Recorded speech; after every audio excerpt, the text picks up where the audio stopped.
நான்காவது டெஸ்டின் இன்றைய நான்காவது நாள் ஆட்டத்தில் ஆஸ்திரேலிய அணியை ஒட்டுமொத்தமாக கருவறுத்த ஜாஸ்பிரிட் பும்ரா ஆஸ்திரேலியாவின் டெஸ்ட் உலகக்கோப்பை ஃபைனலுக்கும் மொத்தமாக ஆப்பு வைத்த இந்திய அணி. கடும் சிக்கலில் ஆஸ்திரேலிய அணி, அதாவது இந்தியா மற்றும் ஆஸ்திரேலியா அணிகளுக்கிடையே தற்போது நான்காவது டெஸ்ட் போட்டி நடைபெற்று வருகிறது. அதிலும் இன்றைய தினம் இந்த நான்காவது டெஸ்ட் போட்டியின் நான்காவது நாள் ஆட்டத்தில் இந்த இரு அணிகளும் விளையாடி வந்தது. இந்த போட்டியில் முதல் இன்னிங்ஸில் ஆஸ்திரேலிய அணி 474 ரன்கள் எடுக்க, அதனைத் தொடர்ந்து முதல் இன்னிங்ஸில் பேட்டிங் செய்ய தொடங்கிய இந்திய அணி 369 ரன்களுக்கு முதல் இன்னிங்ஸில் ஆல் அவுட் ஆனது.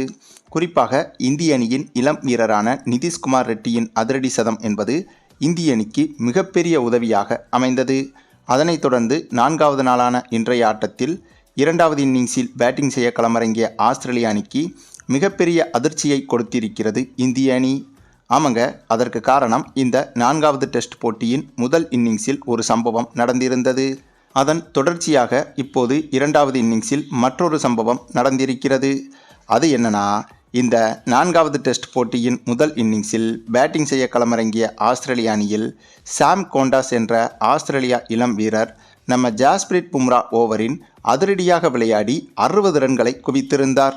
அது மட்டுமில்லாமல் 60 ரன்களை குவித்ததோடு முதல் இன்னிங்ஸை முடித்துவிட்டு பும்ராவின் ஓவரில் இனிமேல் நான் அதிரடியாகத்தான் விளையாடுவேன் என்று இரண்டாவது இன்னிங்ஸிலும் பும்ராவின் ஓவரை பிரித்தெடுப்பேன் என்றும் சவால் விட்டிருந்தார் இந்த இளம் பேட்ஸ்மேன். இது குறித்து பும்ராவிடம் நிருபர்கள் கேள்விகளும் எழுப்பியிருந்தனர். அப்போது இதற்கு பதிலளித்த பும்ராவோ எப்போதும் சவாலை ஏற்கிறேன் என்று பதிலளித்திருந்தார் பும்ரா. அதனைத் தொடர்ந்து இரண்டாவது இன்னிங்ஸில் சவால் விட்ட சாம் கோண்டாஸ் என்ற வீரர் பேட்டிங் செய்ய, சவாலை ஏற்ற நம்ம பும்ரா பவுலிங் செய்ய, அப்படியே ஒட்டுமொத்த மைதானமும் பற்றி எரிந்தது என்றே சொல்லலாங்க. அந்த சமயத்தில் ஸ்டெம்புகளை தெறிக்க விட்டு வெறித்தனமாக போல்டாக்கி வெறும் 8 ரன்களை எடுத்திருந்த சாம் கோண்டாஸ் என்ற இளம் பேட்ஸ்மேனின் விக்கெட்டை வீழ்த்தி சவால் விட்டவருக்கு சவுக்கடி கொடுத்திருந்தார் நம்ம ஜாஸ்பிரிட் பும்ரா. இந்த ஒரு சம்பவத்திற்கு பிறகு இந்திய அணியின் கைகள் கிடுகிடுவென ஓங்கியது. அதன் பிறகு பும்ராவும் நம்ம முகமது சிராஜும் ஜோடி போட்டு மாறி மாறி விக்கெட்டுகளை வீழ்த்த, அதுவும் நம்ம ஜாஸ்பிரிட் பும்ரா அடுத்தடுத்து விக்கெட்டுகளை வீழ்த்தி கொண்டே வர, இதனால் வெற்றியின் விளிம்பில் இருந்த ஆஸ்திரேலிய அணி தற்போது இந்த இரண்டாவது இன்னிங்ஸில் மொத்தமாக 150 ரன்கள் அடிப்பதே ஆச்சரியம்தாங்க.